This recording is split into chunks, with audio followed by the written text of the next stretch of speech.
Hello all, welcome to Pamita AI world. मेरा आपका सभी छात्रों का, जो नए छात्र हैं या पुराने छात्र हैं, आप सबका मेरे YouTube channel Pamita AI world artificial intelligence Pamita artificial intelligence world में आपका स्वागत है। ठीक है, तो जितने भी बच्चे हैं वो सीख रहे हैं आर्टिफिशियल इंटेलिजेंस मशीन लर्निंग, आप सभी को मेरा यूट्यूब चैनल पर स्वागत है। और मैं आपको क्या पढ़ा रही थी, हाइपोथेसिस टेस्टिंग पढ़ा रही थी। और हाइपोथेसिस टेस्टिंग से पहले मैंने आपको वेरिएंस समझा दिया है। ठीक है, वेरिएंस समझाया है और पीछे वाली वीडियोस में, ठीक है, रेंज पढ़ाया है, ये सब समझाया आपको। तो इन सब में ये सब है आपका introduction to basic terms maths for data science. ठीक है, ये सब चल रहा है। आप सब लोग सोच रहे होंगे कि मैं क्या पढ़ा रही हूँ। मैंने अभी तक आपको क्या क्या पढ़ा दिया। मैंने आपको पढ़ा दिया इंट्रोडक्शन टू बेसिक टर्म्स अपनी पीछे वाली वीडियोस में, variables, random variables, population, sample population, mean population distribution, mean, median, mode, range, measure of dispersion, variance, और रह क्या गया है, स्टैंडर्ड डेविएशन, गॉसियन और नॉर्मल डिस्ट्रीब्यूशन रह गया है। अभी हमारा चल रहा है हाइपोथेसिस टेस्टिंग। और हाइपोथेसिस टेस्टिंग इंटरमीडिएट और सिंपल स्टेट से थोड़ा टफ पार्ट है और समझने में थोड़ा देरी से आता है, तो इसलिए मैंने इसको काफ़ी पार्ट्स में मैं आपको वीडियो समझाने वाली हूँ हाइपोथेसिस टेस्टिंग की, कैसे आर्टिफिशियल इंटेलिजेंस में इसका यूज़ होता है। और इसी के साथ साथ मैं हाइपोथेसिस टेस्टिंग के बाद कोवेरिएंस का टर्म का यूज़ करूँगी। कोवेरिएंस पढ़ाऊँगी आपको किसे कहते हैं। ठीक है, क्योंकि कोवेरिएंस का यूज़ भी हाइपोथेसिस टेस्टिंग में होगा। ठीक है, तो लेकिन हाइपोथेसिस टेस्टिंग से पहले आप mean, median, mode, range, measure of dispersion, variance आप पढ़ लेना। ठीक है, अब आ जाते हैं हाइपोथेसिस टेस्टिंग पे। हाइपोथेसिस टेस्टिंग से कहते हैं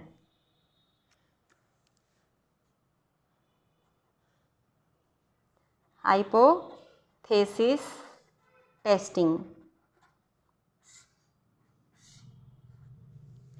हाइपोथेसिस टेस्टिंग,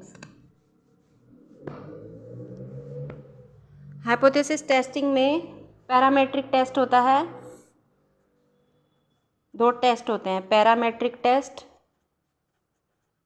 और non parametric test. Non parametric test, ठीक है, पैरामेट्रिक टेस्ट और नॉन पैरामेट्रिक टेस्ट। और इसके भी पैरामेट्रिक टेस्ट कहते किसे हैं, पहले इसकी डेफिनेशन देखो। ठीक है, होता क्या है पैरामेट्रिक टेस्ट। पैरामेट्रिक टेस्ट में इससे पहले पता है क्या हुआ, जितने भी स्टूडेंट्स हैं, मैंने इससे पहले इसकी वीडियो, ये मैं दूसरी वीडियो बना रही हूँ। मैंने पहली जो वीडियो बनाई थी उसमें आवाज़ ही नहीं आई। ठीक है, मैं पहले ये वीडियो आप बच्चों के लिए बनाई थी पूरी की पूरी, और इसमें आवाज़ ही नहीं आई, तो ये मैं दूसरी वीडियो रिकॉर्ड कर रही हूँ यहाँ पर। ठीक है, आशा करती हूँ इस वाली वीडियो में आवाज़ आ रही होगी। पता नहीं क्या हो जाता है सिस्टम में कभी कभी। इसमें क्या होता है पैरामेट्रिक टेस्ट में, देखो टेस्ट आप, मैंने बताया था पहले वाली वीडियो में कि टेस्ट किस पे कर रहे हैं हम, टेस्ट किस पे करते हैं। ठीक है, जैसे जो बायोलॉजी के या मेडिकल के स्टूडेंट्स होते हैं तो एकदम से ह्यूमन पे टेस्ट नहीं करते ना, वो पहले मेंढक पे टेस्ट करते हैं, जो जिसकी फिजियोलॉजी कहते हैं इंसान से काफ़ी मिलती जुलती है। ऐसे ही रिसर्चर्स जो हैं सब सीख रहे होते हैं, लर्नर्स होते हैं जो, वो टेस्ट किस पे करेंगे, वो पॉपुलेशन पे टेस्ट करते हैं। ठीक है, पॉपुलेशन पे टेस्ट करते हैं। किस पॉपुलेशन पे करते हैं, फॉर एग्जांपल ले लेते हैं मेडिकल के, उस पर ही ले लेते हैं, मेडिकल फील्ड के जितने भी हुए हैं, डॉक्टर्स के पास जो डाटा अवेलेबल रहता है, तो डाटा साइंटिस्ट उन्हें उठाकर या रिसर्चर्स उन्हें उठा के चेक करते हैं। ठीक है, तो कुछ जैसे सपोज करो अस्थमा के पेशेंट्स का ही उन्होंने टेस्ट करना है। ठीक है, तो अस्थमा के जो पेशेंट्स हैं जिनको सांस की प्रॉब्लम है, ठीक है, तो वो उसकी पूरी हिस्ट्री देखने के लिए उसकी डाटा निकालते हैं, कलेक्ट करते हैं। ठीक है, उस पर्टिकुलर पेशेंट का डाटा निकालते हैं, और उसी का ही नहीं, बहुत सारे पेशेंट्स का डाटा निकालते हैं, और उन पॉपुलेशन में से वो कुछ देखते हैं कि पर्टिकुलर पेशेंट को ये दवाई देने पर उस पर ये फ़र्क पड़ा। ठीक है, और उस फ़र्क पड़ने को उन्होंने वो लिख लिया अपने उस पर, तो ऐसे करके किस पे किस दवा का प्रयोग सही पड़ा, किसका नहीं पड़ा, इस तरीके की वो टेस्टिंग करते हैं। ठीक है, तो इन टेस्ट को करने से पहले जो मैथमेटिक्स अप्लाई होती है, ये सिर्फ डॉक्टर्स का ही काम नहीं होता है, इसमें मैथमेटिकल बैकग्राउंड के भी बैठते हैं, फिजिक्स के बैकग्राउंड के भी बैठते हैं, सबकी, मतलब आप ये समझ लीजिए आपको एक ही फील्ड की नॉलेज नहीं होनी चाहिए, एक ही डोमेन की नॉलेज नहीं होनी चाहिए डाटा साइंटिस्ट को। ठीक है, डिफरेंट फील्ड की नॉलेज बराबर होनी चाहिए, ऐसा नहीं कि आप एक तीर से एक ही निशाना साध दोगे। ठीक है, ऐसा नहीं होता है। जैसे मेडिकल फील्ड में भी अगर आप अपना दिमाग अप्लाई कर रहे हो तो जो डाटा साइंटिस्ट है उसको मेडिकल फील्ड की भी नॉलेज होनी चाहिए, थोड़ी बहुत मैथ्स की भी नॉलेज होनी चाहिए, थोड़ी बहुत, और थोड़ी बहुत कोडिंग की नॉलेज होनी चाहिए। इसीलिए कहते हैं थोड़ा ये टफ होता है, ठीक है। जो डाटा साइंस आर्टिफिशियल इंटेलिजेंस का फील्ड है ये थोड़ा टफ है। जिसको ये सब नॉलेज होगी वो अच्छे से ये क्लियर कर सकता है, ठीक है। ऐसे ही जो मैन्युफैक्चरिंग बैकग्राउंड के डाटा साइंटिस्ट हैं जिसने कार के बारे में पता करना है, तो अब जैसे मेरा बैकग्राउंड इंजीनियरिंग में है, मैं बायोमेडिकल के बैकग्राउंड की हूँ अगर, तो मैं बायोमेडिकल बैकग्राउंड में बहुत अच्छा परफॉर्म कर सकती हूँ। लेकिन मैं जाके अगर मैं बैठ जाऊँ कि हाँ मेरा डोमेन नॉलेज वो है क्या कि मैं मैन्युफैक्चरिंग इंडस्ट्री का, तो मैं नहीं कर सकती वो चीज़, ठीक है।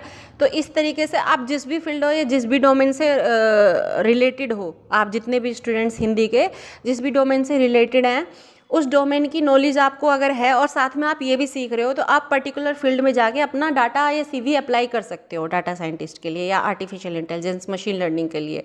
तो ये मैंने एक तरीके का आपको हिंट दे दिया कि क्यों ये सब चीज़ अप्लाई होती है आने वाले टाइम में और होंगी, ठीक है। और इसका क्या इम्पैक्ट पड़ेगा, बहुत जल्दी इम्पैक्ट पड़ेगा। देखो फॉर एग्जांपल आप ये देख लो, स्विगी हो गया, जोमेटो हो गया, फेसबुक हो गया, सॉरी ये हो गया क्या बोलते हैं, अमेज़ोन हो गया, स्नैपडील हो गया, ये सब कंपनीज़ क्या हैं, ये सब किसका अप्लाई कर रही हैं, सब मशीन लर्निंग आर्टिफिशियल इंटेलिजेंस आपकी चॉइसेस के अकॉर्डिंग ही आपको प्रोडक्ट्स दिखाती रहती हैं और आप उस पर ल्योर करते रहते हैं। वो सब क्या है, वो सब यही सब है जो मैं आपको पढ़ा रही हूँ, ठीक है। तो इसकी आपको डोमेन नॉलेज हो जाए तो क्या पता आने वाले कल में आप लोग भी कुछ ऐसा सीख सकें, ठीक है, और अपने भारत में ही ये सब बिल्ड कर सकें। तो ये हो गया पैरामेट्रिक टेस्ट। तो इसमें क्या होता है पैरामेट्रिक टेस्ट में, इसमें हैव इंफॉर्मेशन अबाउट पॉपुलेशन और कैन मेक सर्टेन अजम्पशंस, ठीक है। इसका मतलब क्या हुआ कि जो डाटा साइंटिस्ट रिसर्चर्स होते हैं उन्हें जिस पॉपुलेशन से उन्होंने डाटा कलेक्ट किया है या जिस पॉपुलेशन का उन्होंने डाटा कलेक्ट किया है उनके बारे में उनको पहले से पता होता है कि ये पॉपुलेशन क्या है, और उस पॉपुलेशन के बारे में जैसे किसी को अस्थमा है तो डाटा साइंटिस्ट को ये पता रहता है कि इस पर्टिकुलर पेशेंट्स की जो हिस्ट्री है वो अस्थमेटिक पेशेंट्स की हिस्ट्री है, और उसी हिस्ट्री के आधार पर वो कुछ अपनी अलग से एडिशनल उसमें धारणा बना लेंगे कि इस पेशेंट्स को स्टेरॉइड्स नहीं देने हैं, ठीक है, स्टेरॉइड से उसको इम्पैक्ट पड़ सकता है, इस पेशेंट्स को इससे रिलेटेड कोई भी चीज़ नहीं देनी है, इससे इसको साइड इफ़ेक्ट पड़ सकता है, ठीक है। तो इसीलिए डाटा कलेक्ट किया जाता है जो डॉक्टर्स से उस पर्टिकुलर पेशेंट्स का, ठीक है।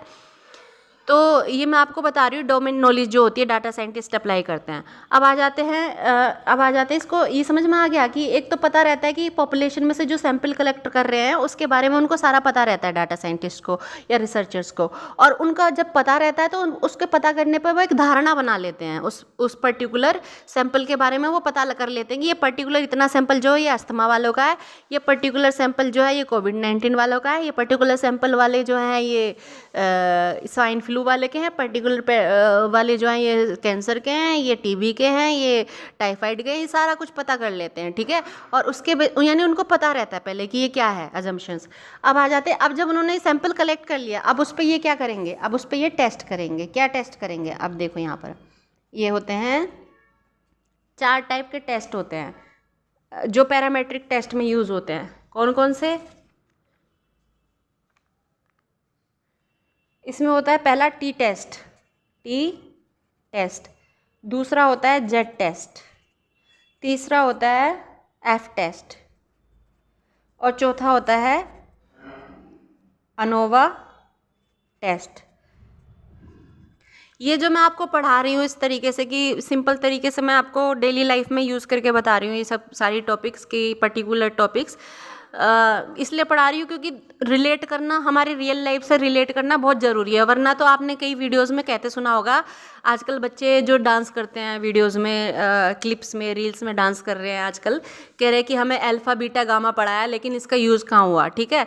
तो मैं आपको ये समझाना चाहती हूँ कि जो भी आप पढ़ाई कर रहे हो अपनी डेली लाइफ में, आपको पता ही नहीं चलता कि आप जो रील बना रहे हो आज की डेट में, जो टिकटॉक बना के पेश कर देते हैं आपके सामने चाइनीज़ ऐप पेश कर देते हैं और आप उसमें नाच नाच के वीडियो बनाते हो, जो वो आप वो आपसे ज़्यादा अर्न कर रहे हो और आप उनकी एक तरीके से पपेट की तरह यूज़ हो रहे हो। तो वो सब कहाँ से आ रहा है? उन्होंने वो टेक्नोलॉजी सीखी होती है, यही सब सीखा होता है उन्होंने, ठीक है, यही सब सीखा होता है, अपना दिमाग लगाया होता है और यही सब बना के आपके सामने पेश कर दिया होता है और आप उसमें मजाक उड़ा रहे होते हो कि अल्फ़ा बीटा गामा थीटा हमने कहाँ पढ़ा, कहाँ यूज़ हुआ। सब्जी वाले तो 10-20 रुपए खड़ी के बारे में जानते, उससे ज़्यादा नहीं जानते। आप थोड़ा हट के सोचोगे तो आप ये पढ़ोगे कि टी टेस्ट किसे कहते हैं, जेड टेस्ट किसे कहते हैं, एफ टेस्ट किसे कहते हैं, अनोवा टेस्ट किसे कहते हैं, ठीक है।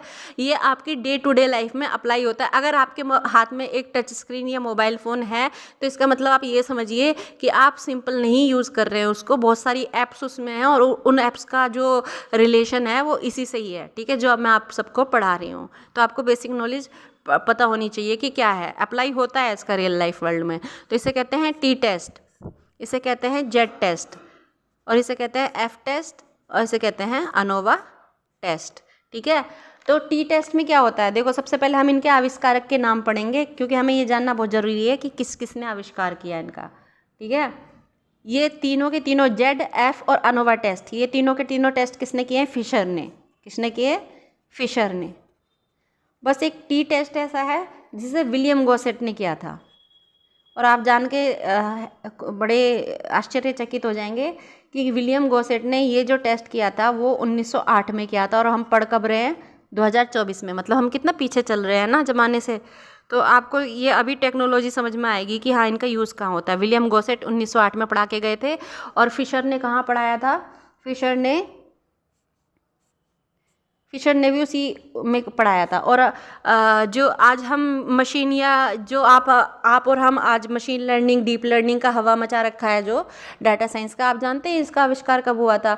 इसका आविष्कार कम से कम नहीं तो 1940-47 में ही किसी साइंटिस्ट ने, बाहर के साइंटिस्ट ने कर दिया था कि मतलब विदेशी साइंटिस्ट थे कोई, उन्होंने इसकी नींव डाल दी थी। मैं उसके आपको हिस्ट्री भी पढ़ाऊंगी आर्टिफिशियल इंटेलिजेंस और इन सब की, कि पहले ही ये मतलब 20th सेंचुरी में पहले हो चुका है और पढ़ा हम अब रहे हैं, क्योंकि हमारा ध्यान इस तरफ नहीं जाता है, क्योंकि हम सोचते हैं, हमारी जो माइंडसेट बना हुआ है स्टूडेंट्स का, अभी जो नॉर्मल स्टूडेंट्स हैं उनका बस माइंडसेट यही बना हुआ है कि नाचो गाओ पैसे कमाओ, उससे ज़्यादा कुछ नहीं। लेकिन जैसी टेक्नोलॉजी बदली, फिर आप सोचने लग जाते हो कि अब क्या करें, अब क्या करें, है ना।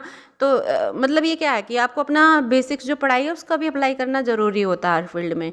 तो T test, Z test, F test, ANOVA test, ये सब आप अप्लाई करिए, अपनी रियल लाइफ में भी अप्लाई करना आगे चल के। तो इसे कहते हैं टी टेस्ट। इसमें क्या होता है? ये गिवन बाय विलियम गॉसेट 1908 में दिया था, और इसमें क्या होता है? सैम्पल साइज स्मॉल होता है, small sample size, less than 30, variance unknown, variance unknown. अच्छा, आप पूछोगे वेरिएंस किसे कहते हैं? वेरिएंस वाली मेरी वीडियो देख लेना, बहुत छोटी सी है, ज़्यादा आपका डाटा खर्च नहीं होगा। जेड टेस्ट क्या होता है? इसमें देखो सैंपल साइज छोटा सा लेते हैं, मतलब 30 का डाटा, जो डाटा होगा 30 का, नंबर्स में 30 का होगा, और साइज बहुत सैंपल का साइज छोटा होगा। ऑफ कोर्स जब सैंपल का साइज छोटा होगा तो उसमें वेरिएंस कैसे पता चलेगा? ज़्यादा इतना मैटर नहीं करता, उसका वेरिएंस उन्हें पता नहीं होगा, उन्हें निकालना पड़ेगा। लेकिन जेड टेस्ट में क्या होता है? जेड टेस्ट में सैंपल साइज लार्ज होता है, लार्ज सैंपल साइज होता है। और मतलब लार्ज का मतलब क्या हुआ? मोर देन 30 का होता है, मोर देन 30 का। और इसमें वेरिएंस जो होता है वो नॉन होता है, वेरिएंस आर नॉन। और एफ टेस्ट में क्या होता है? एफ टेस्ट में होता है स्मॉल सैंपल साइज होता है, स्मॉल सैंपल साइज होता है, और वेरिएंस पता होता है, वेरिएंस इज नोन। और इसमें क्या होता है? कंपैरिजन ऑफ वेरिएंस, कंपैरिजन होता है वेरिएंस का। अब कंपैरिजन मतलब तुलना हो गया ना, तुलना होना। तो तुलना जब हो गया वेरिएंस की, तुलना जब हो गई वेरिएंस की, तो तुलना किस में होगी? दो लोगों में तो तुलना होगी, एक में तो होगी नहीं। यानी कि कंपैरिजन किसका होगा? दो सैंपल का होगा, ठीक है। इसमें सैंपल कितना? एक ही है, इसमें तो नहीं हो सकता वेरिएंस, फिर पता नहीं होगा। टी टेस्ट में आप वेरिएंस को पता नहीं कर सकते क्यों, कंपैरिजन नहीं है, ठीक है।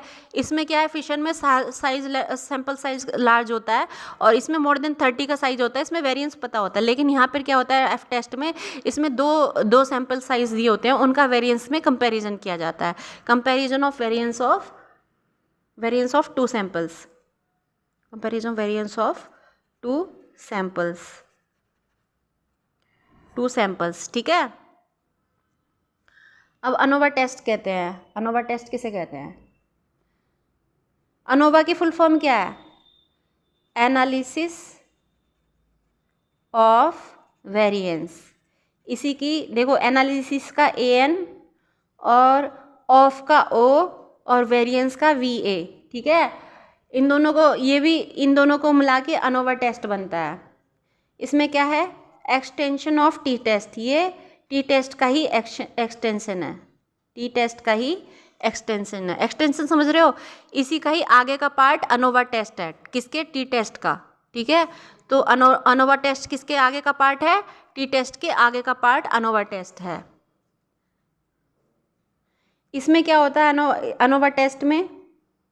अनोवा टेस्ट में जैसे इसमें वेरिएंस का कंपैरिजन होता है, वेरिएंस की तुलना होती है दो सैंपल्स के। इसमें क्या होता है, इसमें दो सैंपल्स के मीन की तुलना होती है। मीन समझ रहे हो? मतलब एवरेज की तुलना, ठीक है। Comparison the mean of more than two samples, ठीक है।